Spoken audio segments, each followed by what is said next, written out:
Exercises के अंदर एक एक्सरसाइज होती हैं जिनको हम स्क्वाट्स कहते हैं। तो जैसे हिंदी में हम कॉमन भाषा में उठक बैठक का जो नाम लेते हैं, या जिसमें जैसे एक हवा में आप एक चेयर सी बनाते हो और वो कुर्सी से मान लो आप उठे फिर बैठे, इस तरह से वो जो स्क्वाटिंग एक्सरसाइज है आप रेगुलर करते हो। और ये किसी भी उम्र में किसी भी स्पीड से, तेज या हल्के या मध्यम हिसाब से, आप अपनी उम्र के हिसाब से और ताकत के हिसाब से ये एक्सरसाइज कर सकते हो। ये एक ज़बरदस्त तरीके से आपकी सहायता करने वाली कसरत होती है।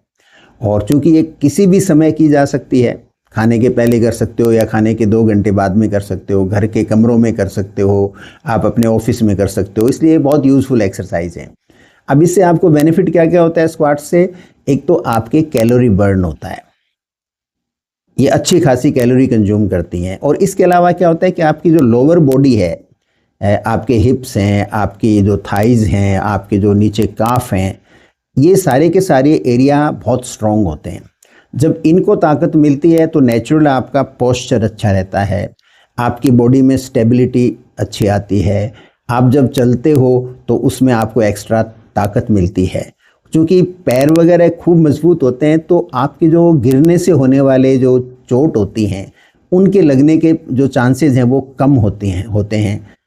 और एक आपकी मोबिलिटी बढ़ती है, आप आराम से घूम फिर सकते हैं, आप में कॉन्फिडेंस आता है क्योंकि पैरों में आपके ताकत है।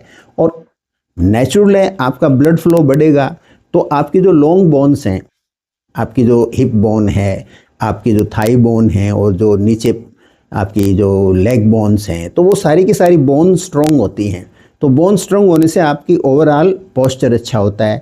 और चूंकि इसमें आपको जो बैक है उसमें भी फ्लेक्सिबिलिटी आती है, तो उसकी वजह से आपकी जो बैक इंजरी है या बैक से रिलेटेड कितनी बीमारियां होती हैं वो नहीं होती हैं। तो इसलिए आपको स्क्वाटिंग एक्सरसाइज का अभ्यास लगातार रखना चाहिए। कम से कम वीक में 5 दिन तो ज़रूर करनी चाहिए। लेकिन मेरी समझ में ये ऐसी कसरत हैं जो आप 7 दिन कर सकते हो, 365 दिन कर सकते हो, कभी भी कर सकते हो। आप अपने बेडरूम में कर सकते हो, आप अपनी छत पे कर सकते हो, ऑफिस में कर सकते हो, आप अपने जो हॉल में कर सकते हो, कहीं पर भी कर सकते हो। आप ट्रैवल कर रहे हो तो रास्ते में कहीं रुक करके आप 10, 15, 20, 50 तरह की जो स्क्वाट कर सकते हो। इमेंसली बेनिफिट हैं। हम इस एक्सरसाइज को अंडर एस्टिमेट करते हैं। ये कितनी ही दूसरी एक्सरसाइजेज जो आप करते हो उनका जो कह सकते हैं मास्टर एक्सरसाइज है। तो आज से ही आप है ये स्क्वाटिंग या जो कहते हैं ना सेमी उठक बैठक कह सकते हो, आपको वो आज से आपको प्रारंभ करनी चाहिए।